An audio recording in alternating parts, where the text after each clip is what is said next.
আসসালামু আলাইকুম রহমতুল্লাহি ওয়া বারাকাতুহু।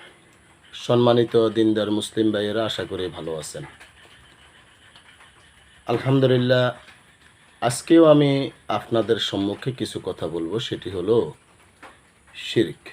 আমি একটি ভিডিওতে শিরকের ভয়াবহতা অথবা এই দেশের মানুষ শিরক করে এ বিষয়ে আমি কিছু কথা বলেছি।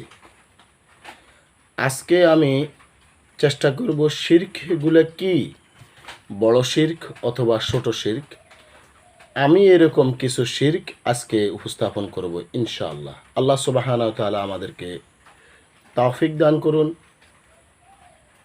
শিরক বিষয়ে সুন্দরভাবে উপস্থাপন বা কথাগুলো বলার জন্য।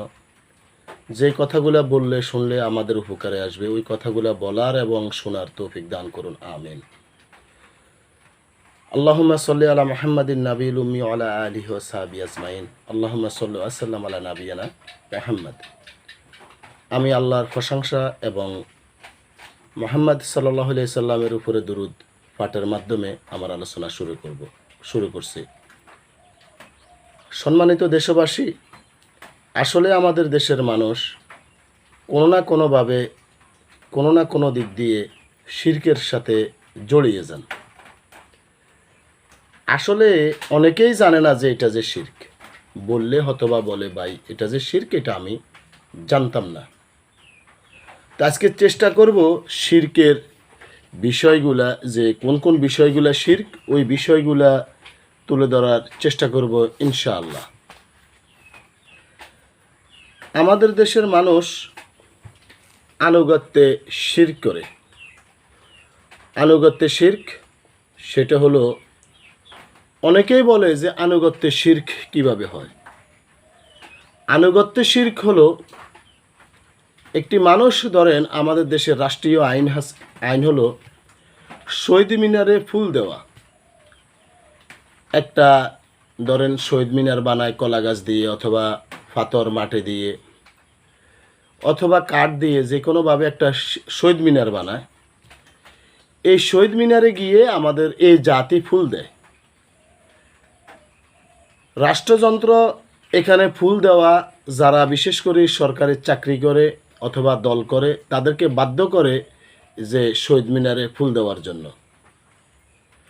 এই ফুল দেওয়া কি আজ পর্যন্ত জাতি জানে না, জানার চেষ্টাও করে না, বুঝারও চেষ্টা করে না। অন্ধভাবে নেত্রী বলেছেন অথবা রাষ্ট্রীয় আইন আছে, এই আইন দিয়ে তারা কি করে, তারা শহীদ মিনারে ফুল দেওয়ার জন্য চলে যায়। আর সেটি হলো শিরক। শিরক হারাম, একটা জঘন্যতম হারাম কাজ শিরক। এখন আমাদের দেশের মানুষ এই শিরকের কাজটা করে হর হামেশা, বেশিরভাগ, অধিকাংশ, অনেক লোক এই শহীদ মিনারে ফুল দেওয়ার মতন শিরকের সাথে জড়িত। দ্বিতীয়ত হলো, আমাদের দেশের মানুষ কবরে ফুল দেয়, কবরে গিয়ে নীরবতা পালন করে। এক নম্বর হলো, মাজার যারা ব্যবসা করে, যারা মাজারের ব্যবসা বাণিজ্য করে, তারা তো আছেই, তারা তাদের ব্যবসা নিয়ে আছে, তারা মাজার ব্যবসা করে, মাজারে গিয়ে মানুষ শিরকের সাথে জড়িয়ে পড়ে, সেটা তো আছেই। ওটা ছাড়াও আমাদের দেশে নেতা নেত্রীদের কবরে ফুল দেওয়া, তাদের কবরের পাশে গিয়ে নীরবতা পালন করা, এগুলো শিরক। কবরের পাশে গিয়ে নীরবতা পালন করা, কবরের পাশে গিয়ে ফুল দেওয়া, এগুলা সবই শিরক। দুর্ভাগ্যজনক হলো, আমাদের দেশের মানুষ এগুলাকে শিরক স্বীকার করতে রাজি নয়। সাধারণ মানুষ, বাংলা শিক্ষিত মানুষ কিভাবে শিরক, এটা যে শিরক এটা স্বীকার করবে? কারণ আমার দেশের অনেক যারা শিক্ষিত, মাদ্রাসায় লেখাপড়া করে, তারাও দেখা গেছে যে অনেক শিরক বিষয়গুলাকে তারা বোঝার চেষ্টা করে না যে এগুলা শিরক। তারপরে গিয়ে আমাদের দেশের মানুষ, একটা তো বলছিলাম যে শহীদ মিনারে ফুল দেয়, দ্বিতীয়তে বলেছি কবরে ফুল দেওয়া এবং নীরবতা পালন করা। শহীদ মিনারে ফুল দেওয়া, নীরবতা পালন করা, এগুলা শিরক। তারপরে আগুনের সামনে গিয়ে শিখা চিরন্তন অথবা শিখা অনির্বাণ, এই যে আগুনের যে একটা ফুলকি জ্বালানো হয়, ওখানে গিয়ে ফুল দেওয়া, ওখানে গিয়ে আপনার নীরবতা পালন করা, এগুলোও শিরক।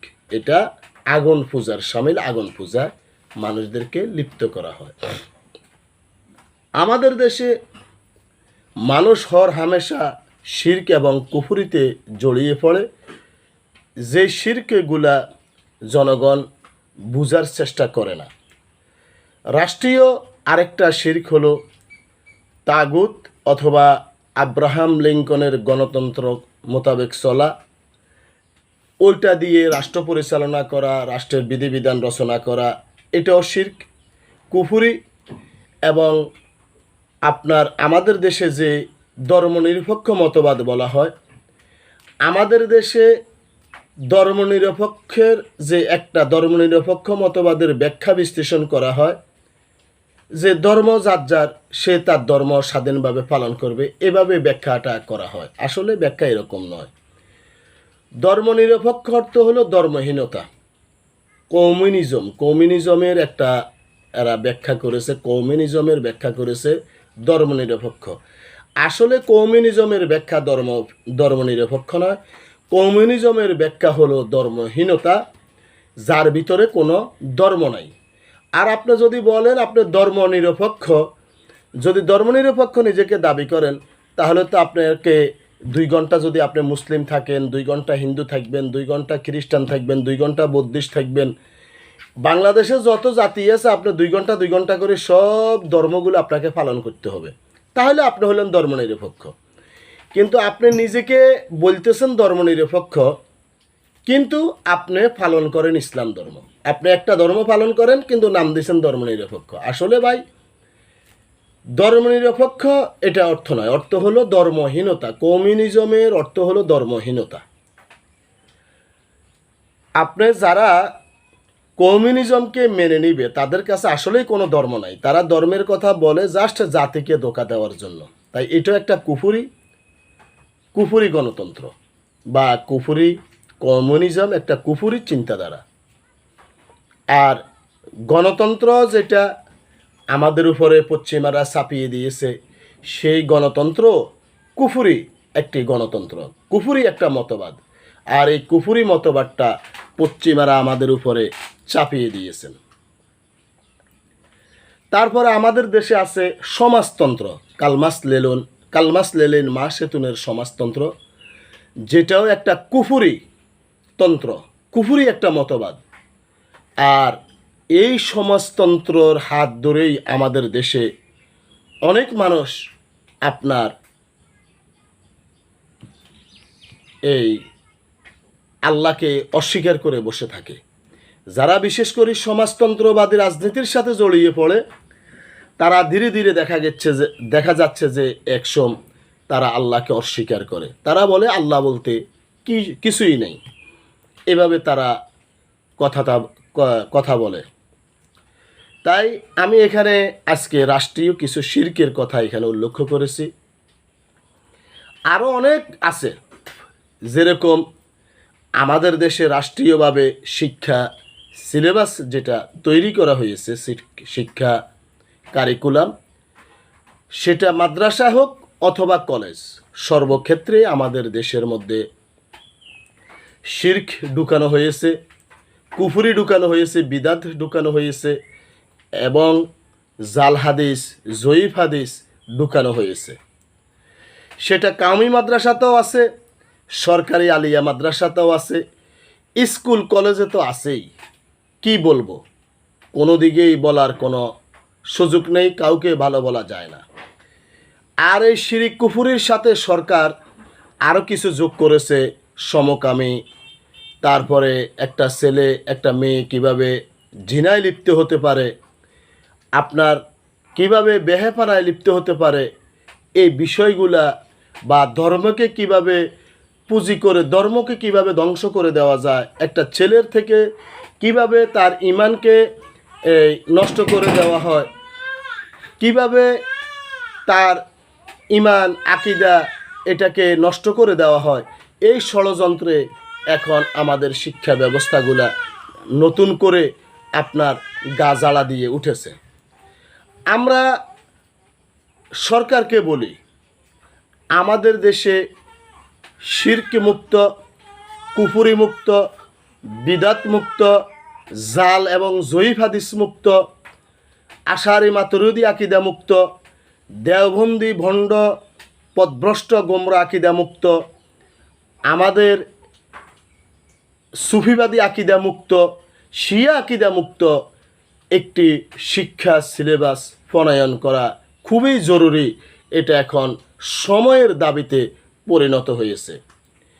আমাদের প্রয়োজন এমন একটা শিক্ষা ব্যবস্থা, শিক্ষা কারিকুলাম, এমন একটা সিলেবাস, যে সিলেবাসটা আমাদের স্কুল, কলেজ, মাদ্রাসা, আলিয়া, কাওমি, প্রাইভেট প্রতিষ্ঠান সব জায়গায় যেটা পরিচালিত হবে। আমাদের শিক্ষাকে নিয়ে আমি আরও একদিন একটি আলোচনা করব ইনশাআল্লাহ। আজকে আমি ওদিকে যাচ্ছি না। আমি আনুগত্যের শিরিকের মধ্যে গিয়ে আমি যে শিরকের কথাগুলো বলেছি, রাষ্ট্রীয় শিরক, এগুলা কিন্তু আনুগত্যের শিরক। কারণ এরা কোনো দলিল আদিল্লা ছাড়াই রাষ্ট্রের অনুসরণ করতে গিয়ে অথবা রাষ্ট্র থেকে কিছু সুবিধা পাওয়ার জন্য তারা এই শিরকের মধ্যে জড়িয়ে পড়ে। সেটা হলো শহীদ মিনারে ফুল দেওয়া, নীরবতা পালন করা, কবরে ফুল দেওয়া, নীরবতা পালন করা, শিখা চিরন্তন অথবা শিখা অনির্বাণ, আপনার এগুলাতে ফুল দেওয়া, নীরবতা পালন করা, এগুলা সবই শিরক। তারপরে কুফুরি গণতন্ত্র মেনে নেওয়া কুফুরি, আব্রাহাম লিঙ্কনের গণতন্ত্র মোতাবেক চলা, এটাকে মেনে নেওয়া অন্তর থেকে, এটাও কুফুরি। ধর্মনিরপেক্ষ মতবাদ অনুসরণ করা, ধর্মনিরপেক্ষ মতবাদকে মেনে নেওয়া, এটাও একটা কুফুরি। সমাজতন্ত্র, মাওসেতুন কালমাস লেনিনের সমাজতন্ত্র মেনে নেওয়া, এটাও কুফুরি। আনুগত্য শিরক, এই শিরকগুলো যে এরা করে, এদের কাছে কিন্তু কোরআন এবং সহিহ হাদিসের কোনো দলিল আদিল্লা নেই। তারা মানুষের অন্ধ অনুসরণ করতে গিয়ে তারা এগুলা মানে, এগুলা করতেছে কিছু সুবিধা ভোগ করার জন্য, কিছু সুবিধা ভোগ করার জন্য এগুলা তারা মানে। এখানে কোরআনের অনেক আয়াত আছে, বিশেষ করে সূরা তওবার ৩১ নম্বর আয়াত আছে। সাদ ইবনে হাতেম রাদিয়াল্লাহু তাআলা আনহুর যে হাদিসটা তিরমিজিতে আছে, মনে হয় ৩৫০০ নম্বর হাদিস হবে। এই হাদিসগুলোতে স্পষ্টভাবে বলে দেওয়া আছে, কোরআনের আয়াতে স্পষ্ট বলে দেওয়া আছে সূরা তওবার ৩১ নম্বর আয়াতে, যে তারা কোনো দলিল আদিল্লা ছাড়াই তারা তাদের ধর্মগুরু, ফির অথবা আলেমদের অনুসরণ করত, তারা তাদেরকে রব বানিয়ে নিল। আর আমাদের দেশের মানুষ ঠিকই অন্ধ অনুসরণের মাধ্যমে পক্ষান্তরে তারা তাদের নেতা নেত্রী, ফির, মাশায়েখ, আলেম ওলামাদেরকে তারা রব বানিয়ে নিচ্ছে, যেটা আমাদের দেশের মানুষ অনুধাবন করে না, বুঝে না, বোঝার চেষ্টাও করে না। দ্বিতীয়তে আমি যেটা আসছি সেটা হলো ফরিয়াদে শিরক। হাদিসে আছে আপনার, আবার সূরা আনকাবুতের ৬৫ নম্বর আয়াতে ফরিয়াদে শিরকের বিষয়ে যে কথাটা আসছে সেটি হলো, আমাদের দেশে মানুষ যখন বিপদে পড়ে, কোনো বিপদে যখন পড়ে, তখন সে আল্লাহকে বাদ দিয়ে ফির, বুজুর্গ, কবরবাসী, যে কোনো দরবেশ, আল্লাহর ওলিদেরকে ডাকে। তারা বলে যে আল্লাহ আমাদেরকে এই বিপদ থেকে বাঁচাও, আমরা ওই ফিরের দরবারে এই গরু দেবো, এই মানত, সেই মানত, অনেক মানত করে। আবার অনেকে তো সরাসরি বলে যে আমার ফির সাহেবের নেক নজরে আল্লাহ আমাদেরকে এখান থেকে রক্ষা করছেন। এটা হলো এক ধরনের ফরিয়াদ। কিন্তু দলিল আদিল্লা, কোরআন এবং কি হাদিস দিয়ে আমরা জানতে পারি যে মক্কার কাফেররা যখন বিপদে পড়তো, নদীতে যখন বিপদে পড়তো, তারা একনিষ্ঠভাবে আল্লাহকে স্মরণ করত, তারা একনিষ্ঠভাবে আল্লাহকে ডাকত। কিন্তু দুর্ভাগ্যজনক হলো সত্য, আমাদের দেশের মানুষ যখন বিপদে পড়ে তখন একনিষ্ঠভাবে আল্লাহকে ডাকে না, তারা বিভিন্ন পীর, দরবেশ অথবা মাজারে গিয়ে তারা ধর্ণা দেয়। সেখানে গিয়ে আল্লাহর সাথে আরেকজনকে অংশীদার স্থাপন করে। তাই এটাও বড় শিরক। আমি আলোচনা অনেক আপনি জিকির করতে গেলেও দেখা গেছে যে জিকিরের ফাঁকে ফাঁকে আল্লাহর নামের সাথে খাজা বাবার নাম নেন, অলির নাম নেন, অমুক বাবা তমুক বাবার নাম নেন, কতক্ষণ লা ইলাহা ইল্লাল্লাহ জিকির করেন, তারপরে মুহাম্মদুর রাসূলুল্লাহ বলেন। আবার এটার ভিতরে আপনারা অমুক খাজা বাবা, গাজা বাবা, অনেক বাবাদের নাম নেন। এগুলা কিন্তু বড় শিরক। আপনি লা ইলাহা ইল্লাল্লাহ বলবেন, জিকির যখন বলবেন অনলি আল্লাহর জিকির করতে হবে। আপনি বলবেন লা ইলাহা ইল্লাল্লাহ, কিন্তু জিকির করার সময় আপনি লা ইলাহা ইল্লাল্লাহর সাথে মুহাম্মদুর রাসূলুল্লাহ বলা যাবে না, বলতে পারবেন না। এটা বিধান নয়, এটা শিরক হয়ে যাবে। আর যখন আপনি তাওহীদের কালেমা পড়বেন, তাওহীদের কালেমা পড়লে তখন আপনি বলবেন লা ইলাহা ইল্লাল্লাহ ওয়া আন্না মুহাম্মাদুর রাসূলুল্লাহ। আপনার তাওহীদের কালেমার মধ্যে আপনি আল্লাহর নাম, মুহাম্মদ সাল্লাল্লাহু আলাইহি সাল্লামের নাম নেবেন, কোনো অসুবিধা নাই। কিন্তু যখন জিকির করতে যাবেন তখন একমাত্র অনলি আল্লাহর জিকির করতে হবে। আল্লাহর জিকিরের সাথে অন্য কাউকে শরীক করা যাবে না, এটা শিরক। আল্লাহর ইবাদতে অংশীদার বা শরীক বা অংশীদার স্থাপন করা, আল্লাহর ইবাদতে শরীক বা অংশীদার স্থাপন করা। আমাদের দেশে অনেক মানুষ আছে, ওই যে বলছিলাম ইবাদতের শিরক, আহ্বানের শিরক, আর একটা হলো ইবাদতের শিরক। আহ্বান হলো জিকির করতে গেলে আল্লাহর নাম আহ্বান করে, আল্লাহর নামের সাথে সাথে অন্য কেউ ডাকে, এটা হলো আহ্বানের শিরক। আর আল্লাহর ইবাদতের শরীক হলো আপনি সিজদা করার একমাত্র হকদার হলো আল্লাহ সুবহানাহু ওয়া তাআলা। আপনি আল্লাহর বিধান, আল্লাহর অনুসারে আল্লাহর জন্য সিজদা করবেন। যত দুনিয়াতে সিজদা করবেন সব আল্লাহর জন্য। কিন্তু আপনি কি করেন, আপনি আল্লাহর, কিছু লোক আমাদের দেশে, বেশিরভাগ লোকই এখন দেখা যায় আল্লাহর পরিবর্তে গায়রুল্লাহকে সিজদা করে। আল্লাহর পরিবর্তে গায়রুল্লাহকে সিজদা করে। সেটি হলো কবরে গিয়ে সিজদা করে, ফিরের পায়ের নিচে সিজদা করে। অনেকে সিজদা করে না, ফির শুয়ে থাকে, ধরেন এক কাইত হয়ে শুয়ে থাকে, আমি যাই নত জানু হয়ে তার সাথে মোসাফা করলাম, এটাও সিজদা। ফির শুয়ে আছে, আপনি যাই নত জানু হয়ে তার সাথে মোসাফা করলেন, মোসাফা করে পাশে বসলেন, এটাও সুযোগ। আপনার তো এখানে ফিরের সাথে মোসাফা করার কোনো প্রয়োজন নাই, আপনার প্রয়োজন ছিল সালাম দিয়ে বসে যাওয়া। কিন্তু আপনি এখানে গিয়ে সালাম দিয়ে তার সাথে নত জানু হয়ে মাথা নিচু করে তার সাথে মোসাফা করেছেন, এটাও শিরক। কিন্তু আমাদের দেশের মানুষ এগুলা বুঝে না, বুঝার চেষ্টাও করে না।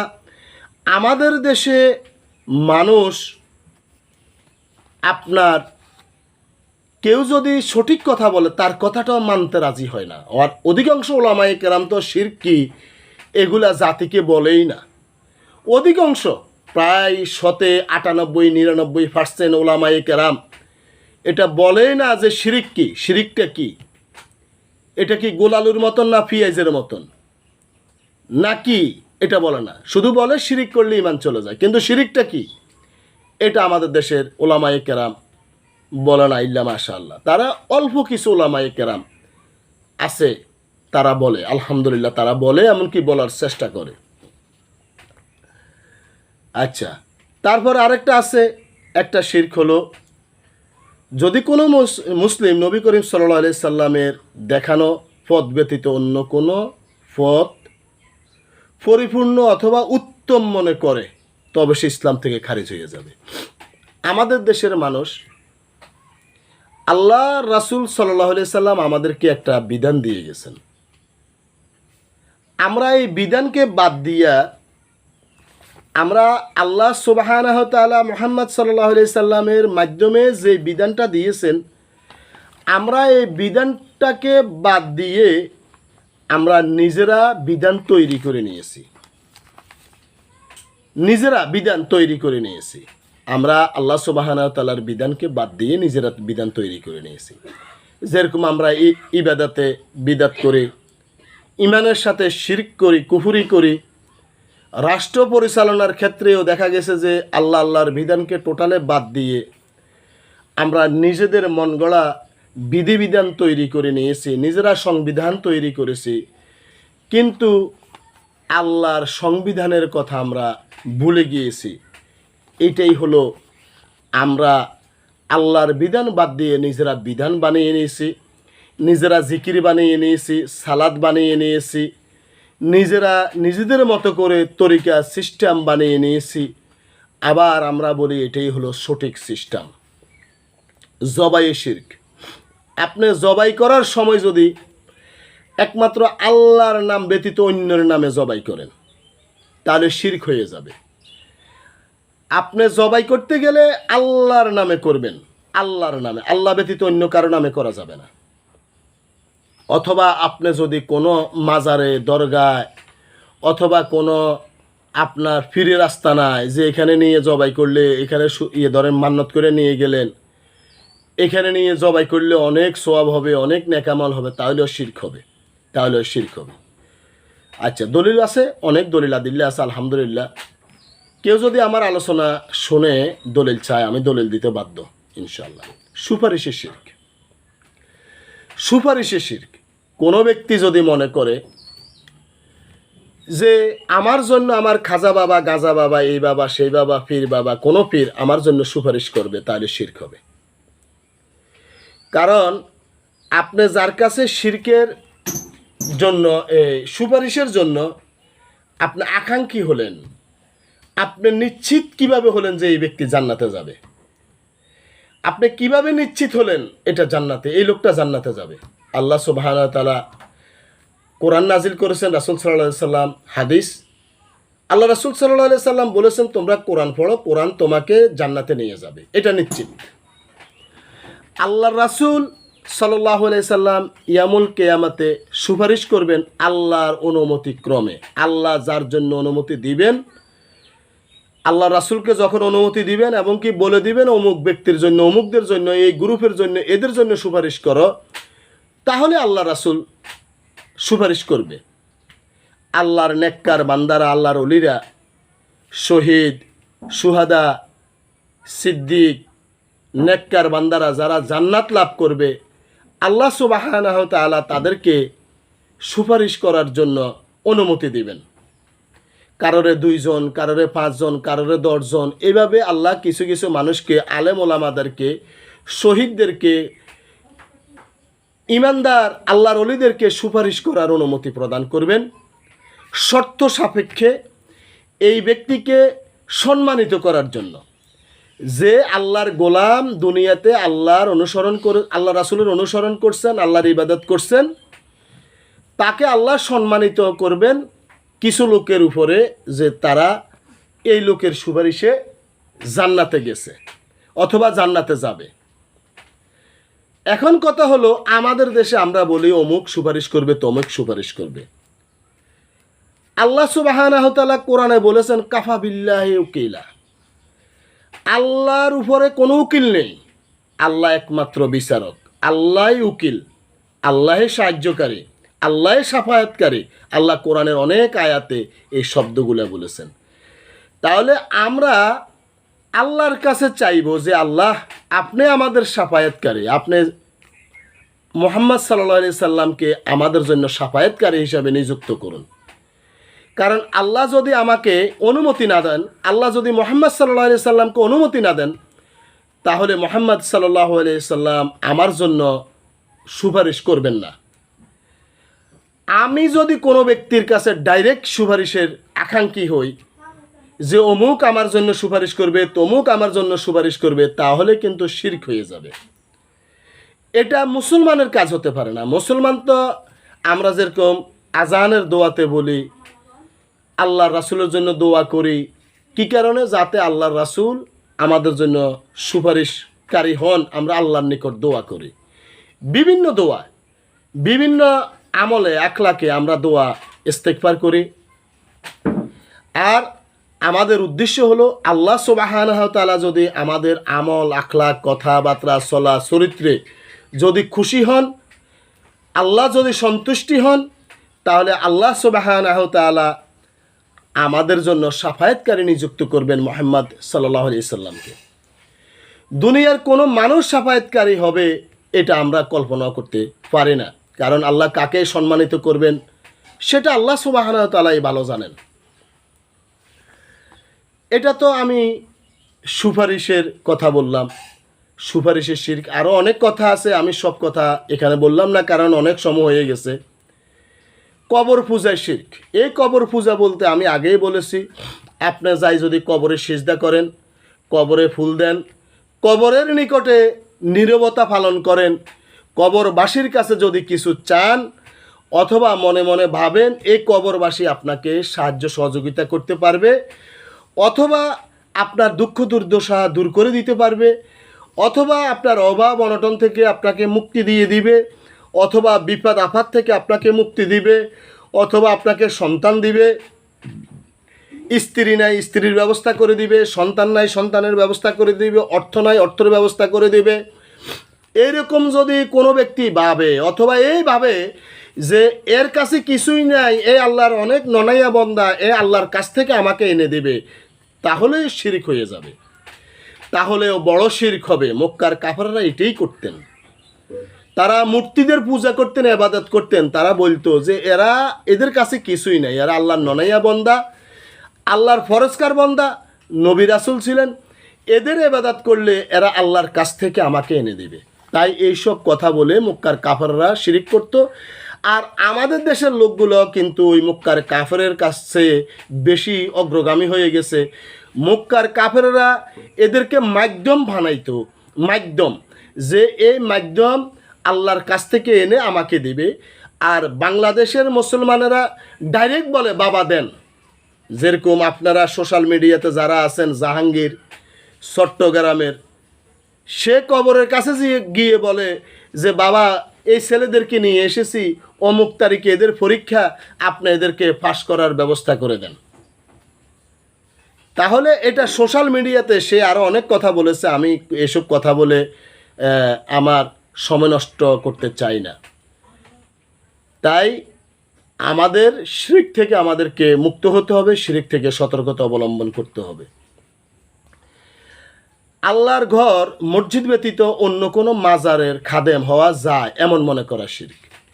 কেউ যদি মনে করে মাজার পরিষ্কার করা, পরিচ্ছন্ন করা, এই করা সেই করা, দেখভাল করার জন্য যদি কেউ যদি আপনার খাদেম হয়, তাহলে শিরক হবে। আপনার খাদেম যদি হতে হয় তাহলে একমাত্র মসজিদের খাদেম হতে হবে। আমি আলোচনা এখানে সংক্ষিপ্ত করতেছি। আল্লাহ সব জায়গায় সর্বত্র বিরাজমান, অথবা মানুষের কলবে আছে, অথবা সকল বস্তুর ভিতরে আছে, এটা বলা শিরক। অথবা যদি কেউ এটা বলে যে আল্লাহ কি আরশে আছে না জমিনে আছে, কোথায় আছে আমি জানি না, আল্লাহর অবস্থান সম্পর্কে আমার জানা নাই, এটা হলো বড় শিরক। আর যদি বলে মানুষের কলবে আছে, এটাও শিরক। যদি বলে যে সকল বস্তুর মধ্যে আছে, এটাও শিরক। যদি বলে সকল জায়গায় বিরাজমান, আল্লাহ সর্বত্র বিরাজমান, তা হলো শিরক। কারণ এটার অনেক ব্যাখ্যা আছে, বিশ্লেষণ আছে, আমি ওগুলোর দিকে আর গেলাম না।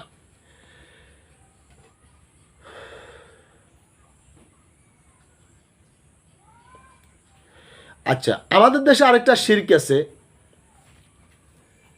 সেই শিরকটা হলো, আমাদের দেশের মানুষ অনেকেই বিশেষ করে মিলাদ পড়তে, জিকির করতে, এখানে সেখানে গেলে বলে যে আল্লাহর ওলিরা সব শুনতে পায়, দেখতে পায়, শুনেন এবং কি দেখেন, এবং আল্লাহর নবী সব দেখেন শুনেন, এবং আল্লাহর নবী আমাদের এখানে আসি উপস্থিত হয়, মাহফিলে আসি উপস্থিত হয়, মিলাদের অনুষ্ঠানে আসি উপস্থিত হয়। এগুলো সবই শিরক, এগুলো স্পষ্ট শিরক, এগুলো শিরক আকবার। এগুলা যদি কেউ মানে, একমাত্র আল্লাহ তাআলা ছাড়া অন্য কোনো গাউস কুতুব আবদালের এই বিশ্ব পরিচালনায় অথবা ইহার কোনো কর্মকাণ্ডে হাত আছে এমন মনে করা শিরক। আমাদের দেশে আমরা ছোটোবেলায় শুনেছি, হুজুরেরা বলতো, এখন এটা কম শোনা যায়, যে আল্লাহর বাইরেও এই দেশে কিছু ল্যাংটা বাবা আছে, পীর বুজুর্গ আবদাল আছে, এরা কি করে, এরা এই দুনিয়ায় পরিচালনাতে তাদের হাত আছে, তাদের অংশীদারিত্ব আছে, তারা এটা পরিচালনা করতে পারে, এরকম মনে করা শিরক। তাই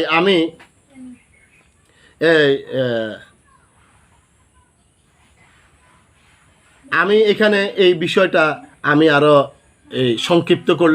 সম্পৃক্ত করলাম। আরও অনেক কথা, অনেকগুলো শিরক আছে, যেটা আসলে আমার আলোচনা প্রায় 30 মিনিট হয়ে গেছে, কারণ আর বেশি লম্বা করতে চাই না। এখানে অনেকগুলো শিরকের কথা বলেছি। আমি আরও কিছু কথা বলি। সম্মানিত ওলামায়ে কেরাম, দেশবাসী ও সাধারণ মুসলিম জনতা, লক্ষ্য করে শুনবেন, নিজের ইমানকে নিজেকে রক্ষা করতে হবে। আপনার ইমান আপনার ছাড়া অন্য কেউ ঠিক করে দিবে না। আপনাকে জানতে হবে, আপনি ইলম অর্জন করতে হবে, আর আপনি ইলম অর্জন করার মাধ্যমে আপনি আপনার দিনকে, আপনার ইমানকে আপনি সঠিক করবেন। সম্মানিত দেশবাসী, আমাদের দেশের মানুষ পীরের মুরিদ হয়, পীরের কাছে আশা করে, পীর মুরিদকে সাহায্য সহযোগিতা করবে, আল্লাহর সাথে লাইন গার্ড করে দিবে, আল্লাহর লগে রাস্তা ক্লিয়ার করে দিবে, অথবা পীর সাহেব সুপারিশ করবে, সুপারিশ করে জান্নাত পাইয়ে দিবে, কবরে এসে উপস্থিত হবে, পীর সাহেব কবরের উপর দিয়ে গেলে সব গুনাহ মাফ হয়ে যায়। এই যে পীরের চেহারার দিকে রেনি থাকলে, তাকাই থাকলে নফল সালাতের চেয়ে সোয়াব বেশি হয়। পীরের হাতে হাত রাখি মুরিদ হওয়া, আল্লাহর রাসূলের হাতে হাত রাখি মুরিদ হওয়া, অথবা আল্লাহর হাতে হাত রাখি মুরিদ হওয়া, এইভাবে এই দেশের অনেক লোকে বলেছেন, অনেক পীর সাহেব আলেম ওলামা বলেছেন, এটা শুনেছি, এটার প্রমাণও আছে। তাই এই চিন্তা ভাবনা যারা করবেন তারা শিরকের সাথে জড়িত, তারা শিরকে আকবরের সাথে জড়িত। তাই আপনারা আশা করি এইসব শিরক থেকে নিজেকে রক্ষা করবেন, রক্ষা করার চেষ্টা করবেন ইনশাআল্লাহ। আল্লাহ সুবহানাহু ওয়া তাআলা কথাগুলো শুনে বুঝদান, ভালো করে বুঝে শুনে আমাদেরকে আমল করার তৌফিক দান করুন, আমিন। সেই সাথে আমরা যেন শিরকের সকল ধরনের শিরক কুফরি থেকে আমরা আমাদের ঈমানকে বাঁচাতে পারি, রক্ষা করতে পারি, সেই তৌফিক যেন আল্লাহ সুবহানাহু ওয়া তাআলা আমাদেরকে দান করেন, আমিন। আসসালামু আলাইকুম ওয়া রাহমাতুল্লাহি ওয়া বারাকাতুহু।